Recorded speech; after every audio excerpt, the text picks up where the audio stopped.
Tuesday, the 3rd of December. This is your frontier opening bell, and quite a lot of grounds to cover as we look at the African markets across the various regions, north, east, west, and central. Welcome to the show. I am Boston Amafai. The Nigerian market rose about 0.25% on Monday, and thanks to that news around the Tues giant building materials company Holcim selling down is 83.8% shareholding in Lafarge Africa, which is listed on the Nigerian exchange. That took the shares of Lafarge Africa up 10% maximum. On Monday, the rest went into the banking sector very strongly. That lifted the market by 0.23%. It's looking back towards 98,000 just before we go for the year-end holidays. Access Code, UBA, and GTCO are among the big gainers on Monday to start. Next door is the BRVM in Cote d'Ivoire. That market was down by almost the same margin at which the Nigerian stock market went up. The Ghana market was flattish. In North Africa, the Egyptian market was 0.1% in the green. That's a bit lower than about 0.7% that the EGX30 did on Sunday to come back, to take the EGX30 back to the 30,000 index reading. Go to East Africa with me. Dar es Salaam stock market was negative on Monday. Nairobi was good, was positive 112.74. Uganda stock market was also in the green, a solid 1.08% for the Osha index in Nairobi. This is Southern Africa. Zimbabwe stock market down by 0.7. The GSC posted a solid 1.4%, led in the main by 2.2% in the industrial segment of the market. The resources added 1.4%. The financials added about 0.6%. Very heavy trading on big names such as Pepco that released its earnings last week. Old Mutual, about 11.3 million units were traded. And you got the news out of Prosus, and of course, its twin company, Naspers. So you've got a very decent day rally to start the week in South Africa. Solid 85,000 on the GSC Osha index. That's about the equities markets so far, just to give you a rundown. What else are we looking at today? The Bank of Uganda in East Africa is at the central bank. It says it's reviewing the proposal by Standard Chartered to change the business model for its corporate banking operations in the Ugandan market. We'll wait to see the end of that review and what the Bank of Uganda will say in terms of reporting back to the market. In Kenya, the Treasury, which is the finance, is looking to revive the stalled Kawara and Aro dams. That will be coming under a PPP, that's a public-private partnership arrangement to get those projects up and running. Safaricom says it's gotten approval from CMA, the Capital Markets Authority in Kenya, alongside 3 other financial institutions to float a very unique money market fund, which is called the Ziidi. Be on the lookout for that. But the unremitted pensions in Kenya is standing at about 47 billion shillings, and that's quite a lot of money standing outside the pension funds for folks to benefit from. Something's got to be done about that. Let me take that straight to West Africa.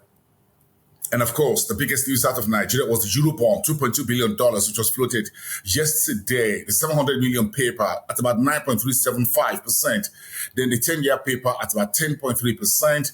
That's the core data.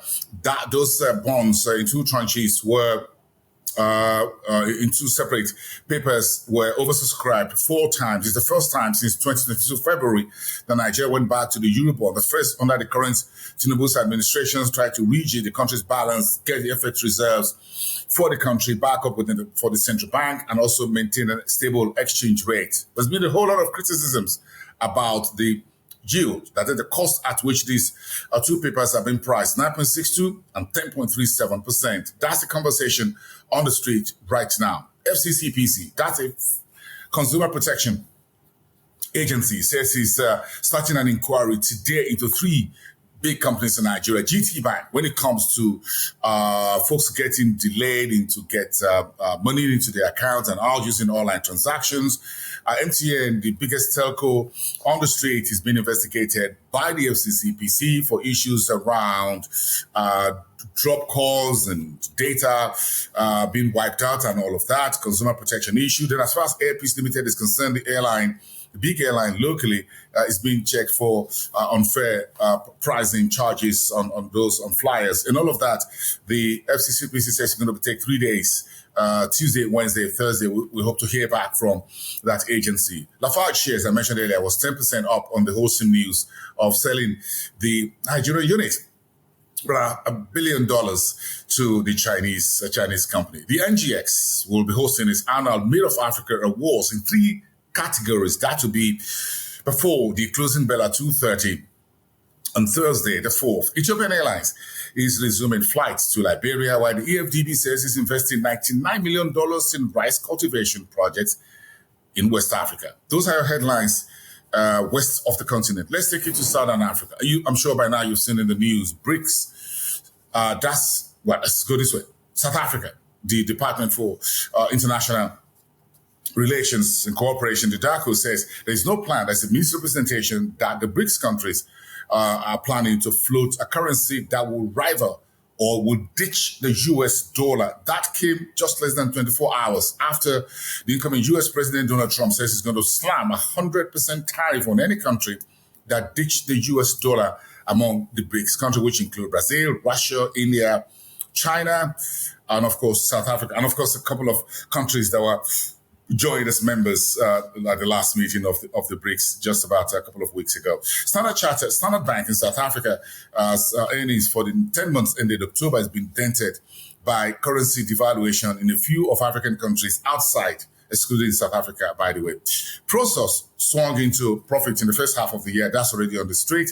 While the Bank of Namibia's, as the central bank rate decisions will be due on Thursday, I beg your pardon, that will be tomorrow, Wednesday. That will be Wednesday, on the 4th. Tomorrow is 4th of December. Repo rate is about 7.25%. We're waiting to hear from the Governor, Joseph Gawazab.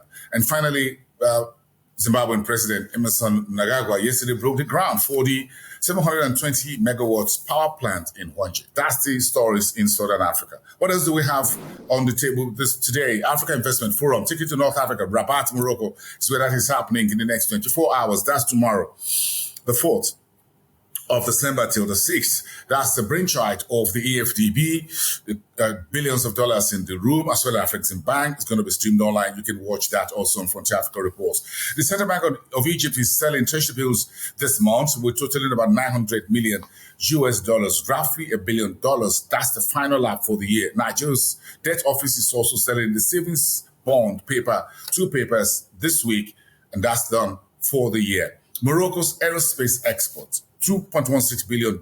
That's a growth of about 13%, 17% roughly, 17.3% for the year so far. And finally, Tesco former CEO is looking to transport energy, Morocco's green energy, to the UK.